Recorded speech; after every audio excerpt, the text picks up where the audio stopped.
Habang nanananghalian ang mga bida, napansin ni Brock na malapit na sila sa Petalburg City.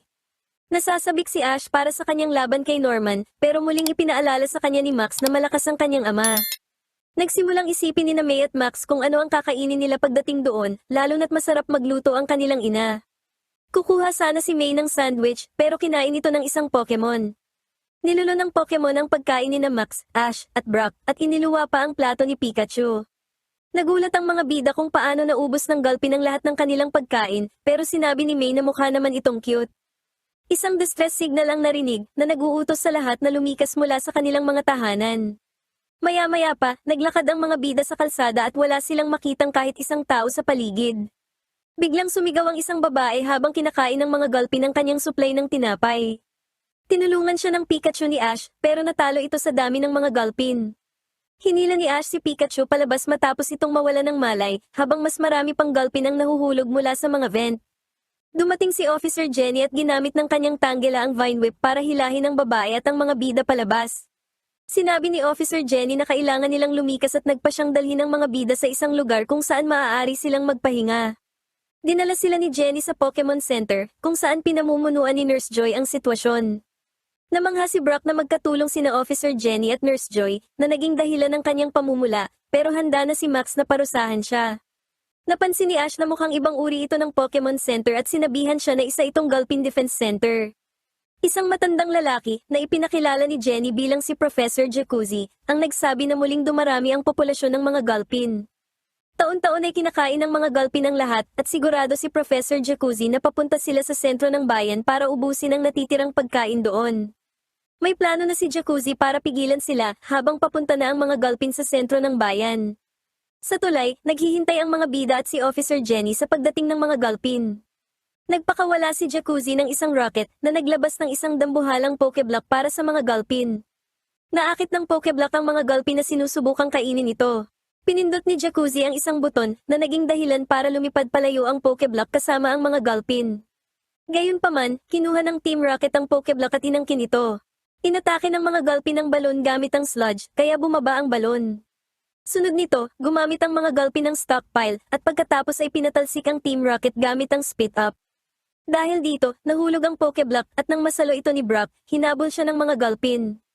Inilabas ni Officer Jenny ang Meganium, Tangela, at Parasect, ginamit ng Tangela ang Vine Whip, Razor Leaf naman sa Meganium, at Stun Spore sa Parasect para mapigilan ang mga Gulpin. Inilabas ni Ash si Trico, na umiwas sa sludge ng mga Gulpin at gumamit ng Bullet Seed na nakasakit sa mga Gulpin. Pinindot ni Jacuzzi ang buton para lumipad palayo ang Pokeblock at sumunod naman ang mga Gulpin. Natuwa ang mga bida na wala na ang mga Gulpin, pero sigurado si Jenny na babalik sila. Naglalakad-lakad ang Team Rocket at nagugutom nang makita ng Wobbuffet ni Jessie ang mga paalis na Gulpin na kumain ng Pokeblock. Nagpa siya ang Team Rocket na habulin ang mga Gulpin para maghanap ng pagkain. Kinagabihan, isa pang signal ang narinig at nawala ng kuryente. Iniulat ni Nurse Joy na naputol ang isang underground cable kaya lumipat sila sa backup generator. Papunta ang mga Gulpin sa sentro ng bayan habang sinusundan sila ng Team Rocket. Pinindot ni Nurse Joy ang buton para isara ang mga gate, kaya napilitan ng mga Gulpin na dumaan sa ibabaw ng lupa. Hindi alam ni Jacuzzi ang gagawin dahil hindi na muling mauuto ang mga Gulpin sa Pokeblock trick. Lumabas ang mga Gulpin mula sa mga imbornal, kaya inilabas ni Jenny ang kanyang mga Pokemon para lumaban.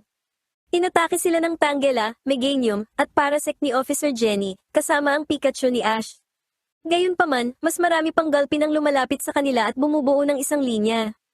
Dumating si Professor Jacuzzi at inactivate ang isang makina, kaya naglaho ang mga Gulpin sa isang lilang liwanag, habang itinitira ni Jacuzzi ang mga Gulpin palabas ng kanyang sasakyan gamit ang isang kanon.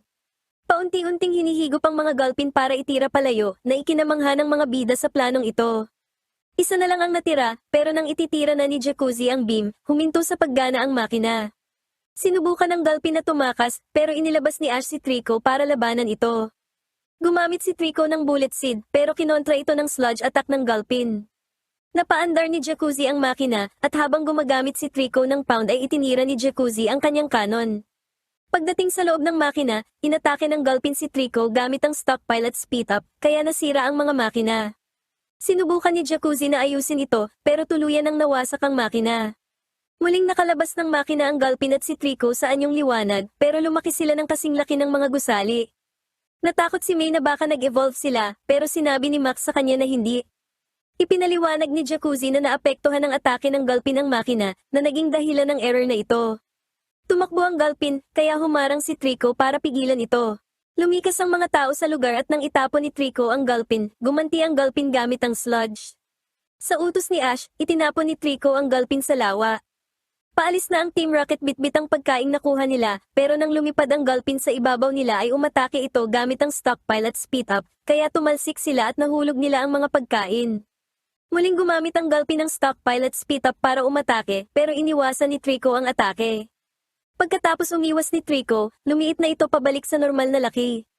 Pagod na si Trico kaya pinabalik na ito ni Ash, pero sinubukan uli ng Gulpin na pumasok sa bayan. Iminungkahi ni May na hulihin ito dahil sa kabila ng laki nito ay isa pa rin naman itong Pokemon. Inihagis ni Jacuzzi ang kanyang Pokeball pero agad na nakawala ang Gulpin. Sa halip, binigyan ni Nurse Joy si Jacuzzi ng isang heavy ball, habang sinabi naman ni Brock na perpekto ito para hulihin ang mabibigat na Pokemon. Inihagis ni Jacuzzi ang heavy ball at matagumpay nitong nahuli ang Gulpin. Nagtanong si Brock kung dambuhala pa rin ba ang Gulpin, pero sinabi ni Jacuzzi na tulad ni Trico ay siguradong bumalik na rin ito sa orihinal na laki nito. Inilabas niya ito, pero agad din niyang ibinalik sa loob dahil dambuhala pa rin ito. Gayunpaman, nangako si Jacuzzi na gagawa ng paraan para maibalik ang Gulpin sa dati nitong laki. Habang nanananghalian ang mga bida at ang kanilang mga Pokemon, humingi pa sina Ash at Max ng pagkain kay Brock. Nagtanong si May kung aling Pokemon ang pipiliin ni Ash para labanan si Norman, pero sa tingin ni Ash ay hindi ito mahalaga dahil lahat naman ng Pokemon niya ay nasa magandang kondisyon. Nag-alinlangan si Max tungkol dito dahil sa tingin niya ay napadami ang kain ng mga Pokemon. Nawawala si Trico, pero napansin siya ni Pikachu sa itaas ng puno na tila may malalim na iniisip. Umakyat si Ash sa puno at sinubukang kausapin si Trico, pero hindi siya pinansin nito. Umakyat naman si Corfish, kaya nahulog si Ash mula sa puno. Sinubukan ni Corfish na pasayahin si Trico, pero nabigo ito. Nagalit si Corfish dahil wala siyang magawa hanggang sa mahulog siya mula sa puno at bumagsak sa ulo ni Ash. Nag-alala si Max, pero sa tingin ni Ash ay masama lang ang timpla ni Trico. Biglang may narinig silang boses na nakilala ni Brock. Isang galit na Loudred ang lumabas mula sa lupa na nagpatalsik sa ibang mga Pokemon at maging sa kanilang mga gamit. Habang tumatakbo palayo ang Loudred at naglalabas ng malakas na tunog para bingihin ang mga bida, isang lalaki ang dumating para pigilan ito, pero itinulak lang siya ng Loudred palayo. Tumalon ang lalaki sa ibabaw ng Loudred para pakalmahin ito. Habang natutulog ang Loudred, inamin ng lalaki na naglalakbay siya para makasali sa Hoenn League at mayroon na siyang 2 badge, bagaman inamin niyang mahirap ito. Sinabi ni Ash na mayroon na siyang 4 na badge at papunta siya sa Petalburg City, at nasasabik na siyang makuha ang susunod na badge. Nagpakilala ang lalaki bilang si Guy, at nagpakilala rin ang mga bida sa kanya. Humingi ng paumanhin si Guy sa gulong idinulot ng kanyang Loudred. Sinabi ni Guy na minsan ay nawawala sa sarili ang Loudred, at kamakailan lang nagsimula ang ganitong pag-uugali nito. Habang iniisip si Trico, sinabi ni Ash na hindi lang ang Loudred ang may pinagdadaanan, dahil may mga problema rin ang mga Pokemon tulad ng mga tao. Sinabi ni Max na minsan ay parang gusto niya ring magwala dahil nagsasawa na siyang kasama si May, kaya akmang babanatan na siya nito, pero nang ma-realize ni May na magmumukha siyang marahas ay itinigil niya ang pag-atake. Sinabi ni May na hinding-hindi niya sasaktan si Max, pero binigyang diin niya na dapat ay nag-iingat ito sa mga sinasabi nito, na ikinatawa naman ni na Brock at Guy. Hinamon ni Ash si Guy sa isang labanan, sa pag-aakalang isang exercise ang tatapos sa mga problema ng Loudred dahil baka mas maging relax ito pagkatapos ng laban. Pumayag si Guy at tinanggap ang hamon. Pipili na sana si Ash ng Pokemon, pero bumaba si Trico sa puno para magboluntaryo sa laban. Nagsimula si Trico gamit ang quick attack na tumama sa Loudred, kaya tinapakan ng Loudred si Trico. Gumamit si Trico ng Bullet Seed para makawala. Gumamit ang Loudred ng Supersonic na nagpahirap kay Trico. Gumamit ang Loudred ng Earthquake, pero tumalon si Trico at gumamit ng Pound, kaya tumalsik sa isang puno ang Loudred na agad namang tumayo. Maya-maya lang ay sabay na nag-evolve ang 2 Pokemon, si Trico ay naging Grovyle at ang Loudred ay naging Exploud. Gumamit si Grovyle ng Leaf Blade para kumuha ng isang sanga at inilagay ito sa kanyang bibig.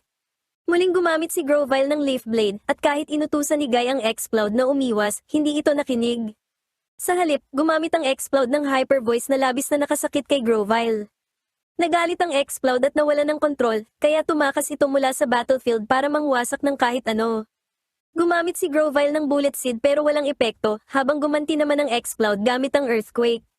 Gumamit si Grovyle ng quick attack pero pinigilan ng Explode ang atake at pinatalsik si Grovyle. Nagpa siya ang mga bida at si Guy na pigilan ng Explode. Kinaawaan ng Team Rocket ang kanilang sarili dahil nawala na nga nila ang mga bubuwit, wala pa silang makain o maayos na tulog. Nagalit si Jessie pero napatigil siya sa gilid ng isang bangin. May nakitang Pokemon ng Team Rocket sa ibaba at kinilala ito ni Meowth bilang isang Explode. Nang banggitin ni Meowth na ang Explode ang evolved form ng Loudred, naalala ng Team Rocket na nakatagpo na sila ng Loudred sa Duford Island noon. Nagpa siya sina Jessie at James na huwag hulihin ang Explode dahil alam nilang masyado itong mapanganib. Gayunpaman, sinabi ni Meowth na kung nasa kanilang boss ang Explode, maglalabas ito ng boses na parang alarm clock sa tuwing may kailangang gawin ang boss sa eksaktong oras, na ikatutuwa nito dahil magiging organisado na ang kanyang oras, kaya nakumbinsi sina Jessie at James na hulihin ito. Hinanap ng mga bida ang Explode habang nangangamba naman si Guy na baka ayaw na sa kanya ng Explode bilang trainer. Gusto pang maghanap ni Grovyle pero napagkamala ni Ash na pagod na ito. Tatawagin na sana ni Ash si Grovyle pabalik pero tumalon si Grovyle sa puno habang sinabi ni May na mas lalo pang naging mas matigas ang ulo nito. Nagtanong si Guy kung nagbabago rin ba ang personalidad ng Pokemon kapag nag-evolve ito at kinumpirma naman ito ni Brock. Naalala ni Guy noong Whismur pa ang kanyang unang Pokemon, medyo duwag ito at tahimik. Gayunpaman, nang mag-evolve ito sa Loudred, naging mas matapang ito pero naging mas matigas din ang ulo. Sa ibang dako, nagpaputok si James ng ilang cork para takpan ang mga butas ng Explode. Maya-maya lang ay nahuli ni James ang Explode gamit ang isang lambat. Pero itinalsik lang ng Explode ang mga cork at pinalaya ang sarili nito, sabay patalsik sa Team Rocket agad-agad. Narinig ng lahat ang Explode kaya pinuntahan nila ito. Mabilis na nahanap ni Grovyle ang Explode at nagtitigan silang dalawa. Nang sumikat ang araw, nagsimula ang labanan. Gumamit ang Explode ng Stomp pero sumablay ito, kaya ginamitan ni Grovyle ng Pound ang Explode. Gumamit ang Explode ng Supersonic na tumama kay Grovyle. Tumalon si Grovyle at gumamit ng Bullet Seed na tumama sa Explode. Dumating ang mga bida at tumayo ang Explode. Pinagamit ni Ash si Grovyle ng Leaf Blade na nakasakit sa Explode na hindi naman pinapansin ang mga utos ni Guy. Inulit ni Grovyle ang kanyang atake pero pinigilan ito ng Explode. Gumamit si Grovyle ng Pound para atakihin ang Explode at makalaya. Nainis si Guy at nilinaw sa Explode na kung gusto nitong manalo, dapat itong sumunod sa mga utos ng kanyang trainer. Hindi pa rin nakinig ang Explode na ikinagulat ni Guy. Binago ng Team Rocket ang kanilang plano, tatakpan pa rin nila ang mga butas ng Explode, pero sa pagkakataong ito ay susundan na ng mga cork ang Explode kahit saan ito pumunta. Nakita ni Guy ang Team Rocket at mabilis na hinarangan ang mga cork na tatama sa Explode. Lumipad ang mga cork pabalik sa Explode, kaya gumamit si Pikachu ng Thunderbolt para sirain ang mga ito. Nainis ang Team Rocket kay Ash dahil sa paggamit ng lumang atake at nagsimulang banggitin ang kanilang motto. Sinabi ni Ash na ang kanilang motto ang luma at pinagamit kay Pikachu ang Thunder, na sinundan ng hyper voice ng Explode para patalsikin ang Team Rocket. Malungkot si Guy dahil ayaw pa rin sa kanya ng Explode, pero biglang inabat ng Explode ang kamay nito sa kanya at ngumiti. Niyakap ni Guy ang Explode sa labis na tuwa dahil tinanggap na siya nito bilang trainer. Nagpasalamat si Guy kay Ash na sinabing dapat na nilang ituloy ang laban. Nagbanggaan ang Explode at Grovyle na ipinagpatuloy na ang kanilang laban.